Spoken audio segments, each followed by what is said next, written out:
The lord. దేవుని యొక్క శక్తి కలిగిన నామానికి స్తోత్రం కలుగును గాక.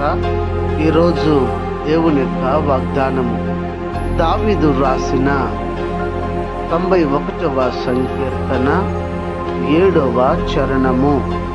నీ ప్రక్కన 1000 మంది పడినను, నీ కుడి ప్రక్కన 10,000 మంది కూలినను అపాయము నీ వద్దకు రాదు అని ఇక్కడ రాయబడి ఉంటున్నది. నిజమే, మనము గనుక మహోన్నతుని యొక్క చాటున నివసించుతూ ఉన్నట్లయితే, ఆయన రెక్కల నీడలో మనం దాచబడిన వారుగా మనం ఉంటే, ఆయన కనుదృష్టిలో మనం గనుక ఉన్నట్లయితే, ఆయన జ్ఞాపకాలలో మనం ఉన్నట్లయితే, ఆయనకి ఇష్టకరమైన జీవితం మనం జీవిస్తూ ఉన్నట్లయితే, ఆయనకి విధేయత కలిగి లోబడి మనము జీవిస్తూ ఉంటే, పరిశుద్ధమైన జీవితాన్ని మనం జీవిస్తూ ఉంటే, 1000 మంది మన ప్రక్కన వచ్చినను, 10,000 మంది మన కుడి ప్రక్కన కూలినను, మనల్ని నాశనం చేయడానికి ఎంతమంది వచ్చినా, మన మీద యుద్ధం చేయడానికి, లేకపోతే మన పరిచర్ని ఆపేయడానికి, ఆత్మీయ జీవితాన్ని నాశనం చేయడానికి మరి ఎంతమంది ప్రయత్నించినా ఎంత మాత్రమును కూడా మరి ప్రయోజనం లేకుండా పోతే కారణం ఏంటంటే, దేవాతి దేవుడు ఇక్కడ అంటున్నాడు, నీ యొక్క ప్రక్కన 1000 మంది కూలినను, నీ కుడి ప్రక్కన 10,000 మంది కూలినను అబ్బాయి నీ దగ్గరికి రాదన్నాడు. ఎందుకంటే నేను నీకు తోడుగా ఉన్నాను కాబట్టి.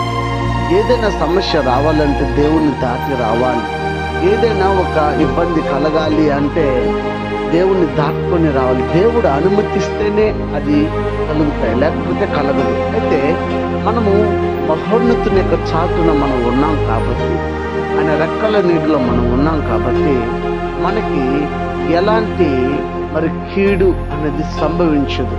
మరి ఎప్పుడు కూడా దేవాతి దేవుడు మనల్ని పరీక్షిస్తూ, అంటే మనల్ని ఆయన పరీక్షిస్తూ ఉండడు, కానీ మనల్ని ఎప్పుడు కూడా కాపాడుతూనే ఉంటాడు. మనల్ని ఎప్పుడు కూడా కాపాడుతూనే ఉంటాడు.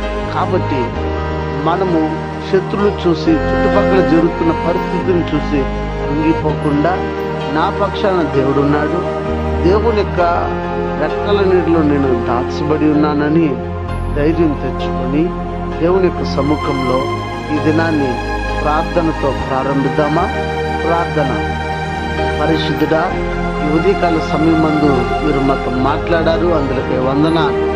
దేవాతి దేవుడు, ఏ అపాయం రాకుండా మమ్మల్ని కాపాడుతున్నారు.